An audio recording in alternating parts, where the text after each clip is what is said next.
జమ్మికుంట పట్టణంలోని నాయని చెరువు డ్రైనేజీ కాల్వను పరిశీలించి పనులను ప్రారంభించిన మున్సిపల్ చైర్మన్ తక్కలపల్లి రాజేశ్వరరావు.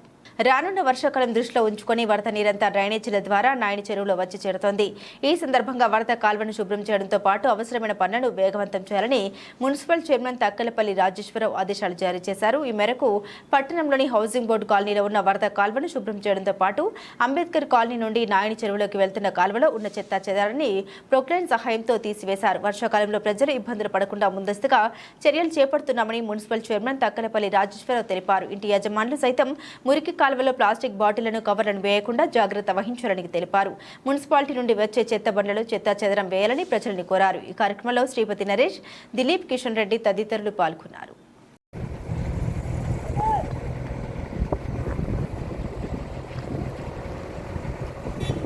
వర్షాకాలం మరి రాబోతున్న తరుణంలో మరి పట్టణంలో స్లమ్మింగ్ ఏరియాలో చాలా ఏరియాలో కూడా మరి డ్రైనేజ్లో చెత్త చెదారంతో పేర్కొనడం జరిగింది. కాబట్టి స్పెషల్ డ్రైవ్ కింద మరి రైల్వేకి వచ్చింది. ఇక్కడ మన అంబేద్కర్ కాలనీ ఈ ఏరియా కూడా బాగా ప్లాస్టిక్ అంతా కూడా విచ్చలవిడిగా బయట వేస్తే మరి అంతా కొట్టుకొచ్చి కూడా డ్రైనేజ్లో పడితే స్పెషల్ డ్రైవ్ కింద లేబర్ను జీన్సులు పెట్టి మరి 3-4 రోజుల నుంచి కూడా ఇస్తాం.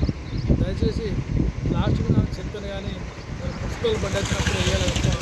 అంతా బయట వేస్తే మరి వర్షాకాలంలో రాత్రి ఎక్కువ వర్షం ప్రాంతం ఎక్కువ అయినప్పుడు అదంతా తట్టుకొని చెత్త చెదారం ప్లాస్టిక్ తట్టుకొని మన ఇళ్ళకే నీళ్ళు వస్తాయి. కాబట్టి దయచేసి ప్రజలు కోరేది ఏంటంటే మీరు వేసేని కూడా అక్కడ మున్సిపల్ సిబ్బందికి వచ్చినప్పుడు డాక్టర్ చేయాలి తప్ప ఇచ్చలేడం బయట పారేద్దాన్ని కూడా కోరుకుంటా ఉన్నాను.